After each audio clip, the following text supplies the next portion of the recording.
एक बार की बात है, हरे भरे जंगल में गुल्ली नाम की एक चालाक लोमड़ी रहती थी। गुल्ली अपने तेज दिमाग और चतुराई के लिए दूर दूर तक जानी जाती थी। वह जंगल का सबसे तेज या सबसे ताकतवर जानवर नहीं थी, लेकिन उसके पास यही एक खासियत थी। एक धूप भरी सुबह जब गुल्ली जंगल में टहल रही थी, उसने देखा कि दूसरे सभी जानवर एक पिकनिक की तैयारी में लगे थे। वहाँ खरगोश गाजरों की टोकरियां लेकर इधर उधर उछल कूद कर रहे थे, गिलहरियां मिठाइयां बना रही थीं और पक्षी खुशी से चहचहाते हुए आसमान में उड़ रहे थे। गुल्ली ने सोचा, मैं भी पिकनिक पर जाऊंगी, लेकिन मैं ऐसा क्या लाऊं जो सभी को खुश करेगा। उसने एक पल के लिए सोचा और फिर उसे एक शानदार आइडिया आया।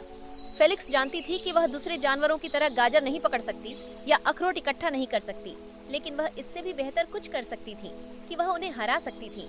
इसलिए गुल्ली नदी के किनारे गई, जहां बुद्धिमान बूढ़ा उल्लू ओलिवर एक पेड़ की डाल पर बैठा था। फेलिक्स ने कहा, हेलो ओलिवर, मुझे किसी चीज में आपकी मदद चाहिए।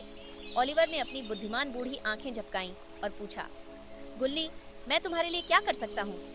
गुल्ली ने उत्तर दिया, मैं पिकनिक के लिए कुछ मछलियाँ पकड़ना चाहती हूँ, लेकिन मैं अच्छी तैराक नहीं हूँ। क्या आप मुझे मछली पकड़ने के गुर सिखा सकते हैं?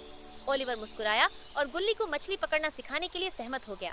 उन्होंने समझाया, तुम्हें सब्र रखना चाहिए। नदी के किनारे रुको और मछली के तैरने का इंतजार करो। जब समय सही हो तो बिजली की तेजी से झपट्टा मारो और अपने तेज दांतों से मछली को पकड़ लो। गुल्ली ने ध्यान से सुना और ओलिवर को उसकी सलाह के लिए धन्यवाद दिया। वह नदी के किनारे गया और धैर्यपूर्वक प्रतीक्षा करने लगा। थोड़ी देर बाद एक मछली तैरकर निकली। गुल्ली ने अपनी पूरी ताकत से झपट्टा मारा और मछली को अपने जबड़ों में पकड़ लिया। वह बहुत खुश थी। अपनी ताजा पकड़ी गई मछली के साथ चालाक लोमड़ी गुल्ली पिकनिक में लौट आई। दूसरे जानवर उसकी पकड़ से हैरान थे। उन्होंने ऐसी मछली को पहले कभी नहीं देखा था। गुल्ली ने अपनी मछली सबके साथ बांटी और उन सभी ने मिलकर स्वादिष्ट भोजन का आनंद लिया। सभी जानवर मस्ती कर रहे थे, तभी लोमड़ी गुल्ली ने चालाकी से वहाँ का सारा खाना चुरा लिया और अपने घर ले आई। जब खरगोश ने देखा कि उनके खाने की सारी चीजें गायब हैं, तब उसने सबको जाकर बताया और सभी जानवर परेशान हो गए कि अब हम क्या खाएंगे। जानवरों को गुस्सा आया और उन्हें पता चल गया कि ये चालाक गुल्ली का ही काम होगा। फिर उन सब ने जमीन पर गिरे हुए खाने के टुकड़ों का पीछा किया और लोमड़ी की गुफा तक पहुंच गए।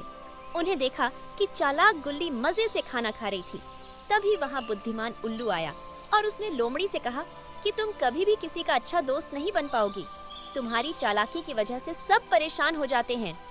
जानवरों ने उस पर गुस्से में चिल्लाने लगे और वहां से चल गए। लोमड़ी गुल्ली को महसूस हुआ कि उसने अपनी चतुराई का उपयोग करके गलत किया है और उनसे माफी मांगने चली गई। उस दिन से लोमड़ी गुल्ली न केवल अपनी बुद्धि के लिए बल्कि अपने दयालु हृदय के लिए भी जानी जाने लगी। उसने जंगल में अपने दोस्तों की मदद करने के लिए अपनी चतुराई का उपयोग करना जारी रखा और वे सभी हमेशा खुशी से रहने लगे।